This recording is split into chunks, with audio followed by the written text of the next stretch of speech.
comme nous l'avons mentionné dans la vidéo qui concernait les constantes, il y a des constantes qui sont prédéfinies et proposées par PHP. En effet, PHP il propose un grand nombre de constantes qui permettent en fait d'informer l'utilisateur sur plusieurs aspects.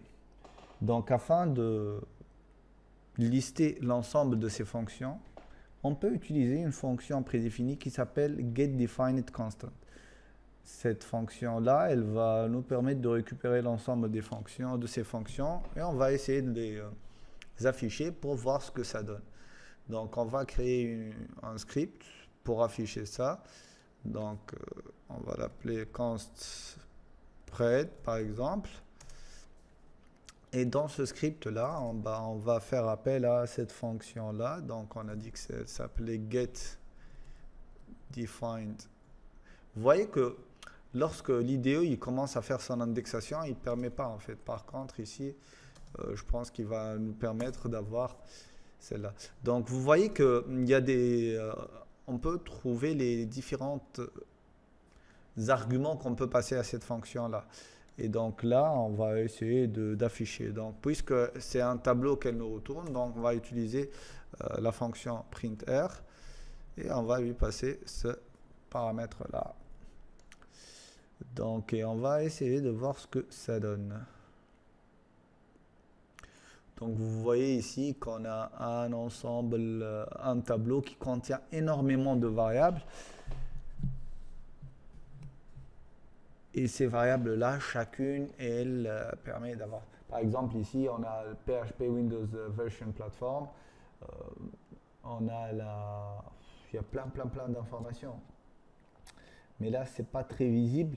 Donc, ce qu'on va essayer de faire, c'est qu'à un certain moment, lorsqu'on va voir les boucles, on va essayer de boucler sur ce tableau-là afin de récupérer ces informations et de les afficher d'une façon plus lisible, je dirais. On peut aussi, par exemple, afficher quelques constantes particulières qu'on a vues dans le slide, telles que la fonction, la variable, pardon, --file. Par exemple, on peut lui dire de nous afficher dès le départ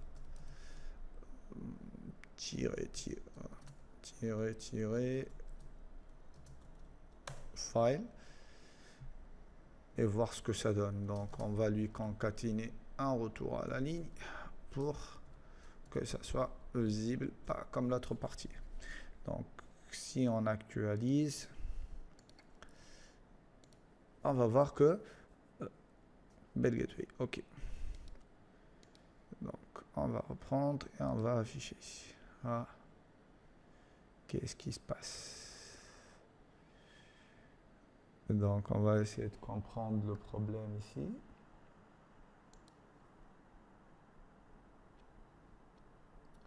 Apparemment, il y a quelque chose qui cloche.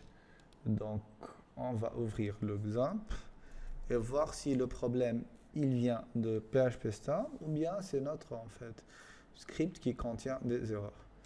On va ouvrir Apache. Et on va faire un petit localhost / go-my-code / comment l'appeler nous, c'est const spread. En fait ici vous pouvez afficher directement, il va ouvrir directement l'index. Si on n'avait pas l'index, il nous aurait affiché l'ensemble des fichiers présents. Donc const spread.php. Voilà. Et donc la première chose, elle nous affiche le fichier qui est exécuté. Et donc ce fichier-là, c'est exactement le fichier conspread.php qui se trouve ici. Donc on peut faire une petite recherche. Et donc vous voyez ici, on a file size, on a plein d'informations.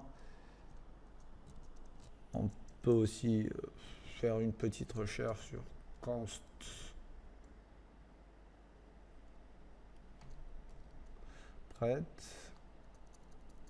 etc. On peut aussi vérifier la version de PHP de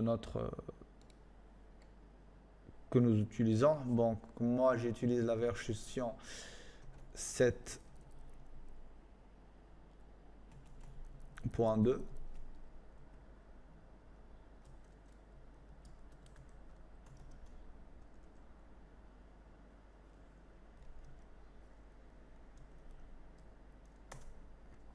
D'accord. Et donc là, on va tester ça pour voir ce que ça donne. Effectivement, c'est la version 7.2.6. On peut aussi vérifier sur quel OS on est en train de travailler. Donc, je ne sais pas, vous pouvez faire des tests, par exemple, avant d'utiliser certaines fonctionnalités qui ne marchent que sur la version 7. Vous pouvez tester sur la version que vous avez. Et si c'est la bonne version, vous utilisez une certaine fonction. Si ça ne l'est pas, vous utilisez l'autre version. Donc, on va avoir php.os. Et là, logiquement, il va nous dire que je suis en train d'utiliser Windows. Donc ça, c'est l'ensemble de ces fonctions-là que vous pouvez utiliser et vous pouvez étudier votre GIS.